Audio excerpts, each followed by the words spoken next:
Hi friends, welcome back to my channel Queen's Kaivannam Tamil.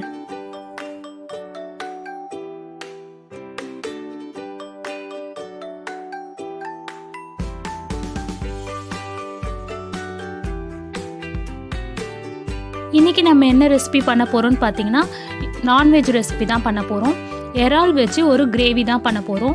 இந்த gravy பாத்தீங்கன்னா பிரியாணிக்கு, ரைஸ்க்கு, தோசை, சப்பாத்தி இது எல்லாத்துக்குமே ஒரு ஆப்டான கிரேவியா இருக்கும். இப்போ வாங்க எப்படி பண்றதுன்னு பார்க்கலாம்.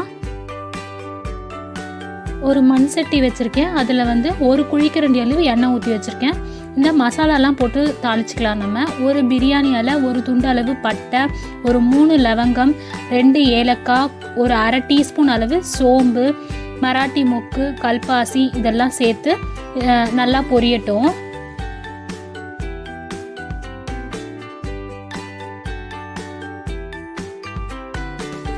நான் இன்னைக்கு ஒரு அரை கிலோ அளவு இறால் எடுத்திருக்கேன். அதுக்கு ஒரு 4 பெரிய வெங்காயத்தை ஃபைனாக சாப் பண்ணி வச்சுருக்கேன்.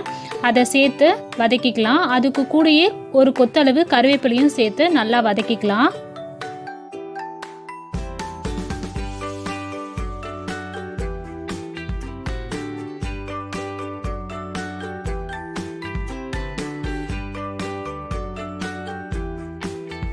இந்த வெங்காயம் வதங்கி வரும்போது இந்த கிரேவிக்கு தேவையான அளவு உப்பு சேர்த்து வதக்கிக்கலாம்.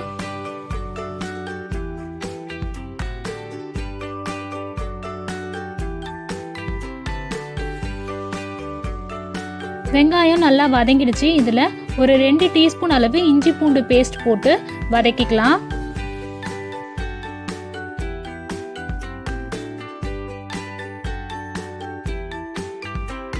இஞ்சி பூண்டோட பச்சை வாசனை போகிற அளவுக்கு நல்லா வதக்கிக்கலாம்.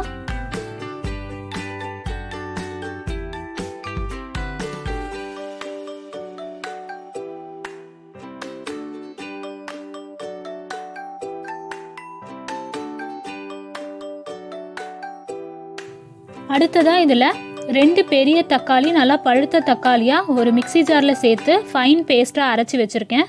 அதை சேர்த்து வதக்கிக்கலாம்.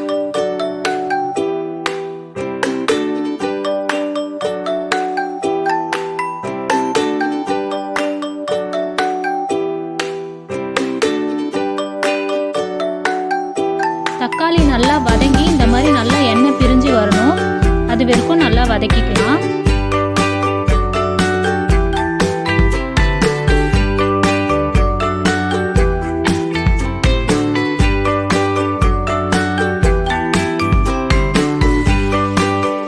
இதுக்கு தேவையான மசாலாலாம் சேர்த்துக்கலாம். அரை டீஸ்பூன் அளவு மஞ்சத்தூள், 1 டீஸ்பூன் அளவு மிளகாய் தூள், 1 டீஸ்பூன் அளவு தனியாத்தூள், கலருக்காக அரை டீஸ்பூன் அளவு காஷ்மீரி மிளகாய் தூள் சேர்த்துக்கிறேன். இதெல்லாம் சேர்த்து இந்த மசாலாவோட பச்சை வாசனை போகிற அளவுக்கு நல்லா வதக்கிக்கலாம்.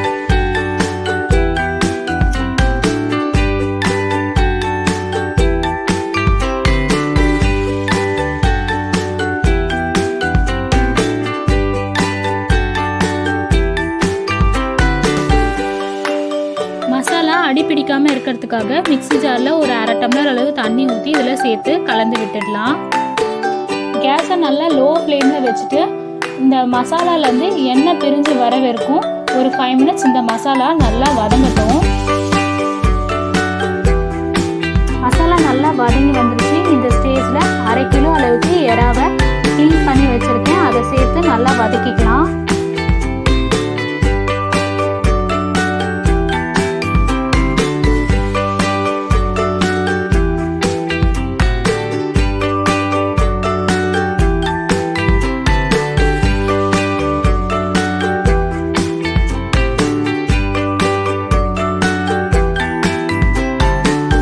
வதங்கிறதுக்குள்ள ஒரு தேங்காய் பேஸ்ட் ரெடி பண்ணிக்கலாம்.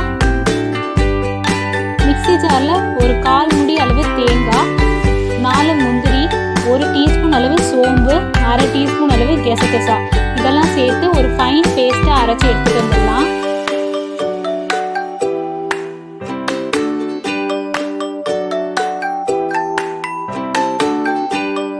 எறால் நல்லா வதங்கிடுச்சு. இதில் நம்ம அரைச்சி வச்சிருக்க தேங்காய் பேஸ்ட்டை ஊற்றி நல்லா மிக்ஸ் பண்ணிடலாம்.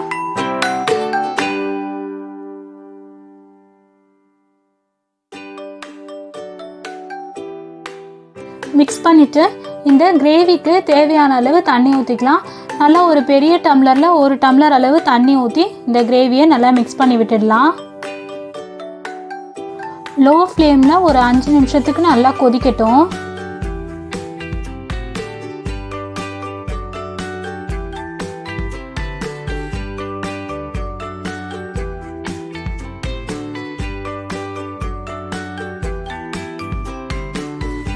கொதிச்ச உடனே இதில் கடைசியாக ஒரு அரை டீஸ்பூன் அளவு கரம் மசாலா தூள் சேர்த்து கொதிக்கட்டும். இந்த கிரேவிலேருந்து எண்ணெய் பிரிஞ்சு வர அளவுக்கு நல்லா கொதிக்கணும்.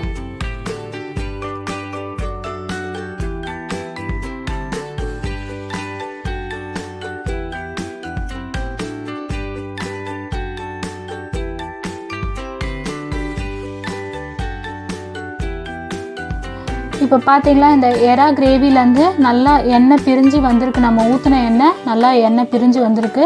நம்ம நடுவில் கலந்து விட்டுட்டே இருந்தோம். இப்போ கிரேவி வந்து சூப்பராக ரெடி ஆகிருக்கு. கடைசியாக கொஞ்சமாக கொத்தமல்லி தூவிட்டு கேஸ் ஆஃப் பண்ணிடலாம்.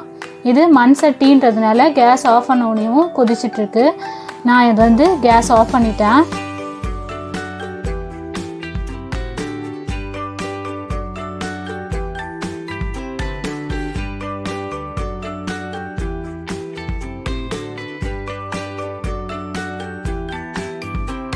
இப்போ பார்த்தீங்கன்னா சூப்பரான இறால் கிரேவி ரெடி ஆகிடுச்சு. இது வந்து தோசை, சப்பாத்தி, பிரியாணி, ஒயிட் ரைஸ் இது எல்லாத்துக்குமே சூப்பரான காம்பினேஷனாக இருக்கும். இதே மாதிரி நீங்களும் ட்ரை பண்ணி பாருங்கள். ட்ரை பண்ணிவிட்டு எங்களுக்கு கமெண்ட் பண்ணுங்கள். இந்த வீடியோ பிடிச்சிருக்கு, யூஸ்ஃபுல்லாக இருந்துச்சு அப்படின்னா இந்த வீடியோக்கு ஒரு லைக் பண்ணுங்கள், உங்கள் ஃப்ரெண்ட்ஸ் கூட ஷேர் பண்ணுங்கள். இப்போ தான் எங்கள் சேனலை புதுசாக பார்க்குறீங்க அப்படின்னா கீழே இருக்க சப்ஸ்கிரைப் பட்டன் ப்ரெஸ் பண்ணிவிட்டு பக்கத்தில் இருக்க பெல் பட்டன் ப்ரெஸ் பண்ணிக்கோங்க. அப்போ தான் நாங்கள் ரெகுலராக போடுற வீடியோஸ் உங்களுக்கு நோட்டிஃபிகேஷனாக கிடைக்கும். தேங்க்யூ. பாய் பாய்.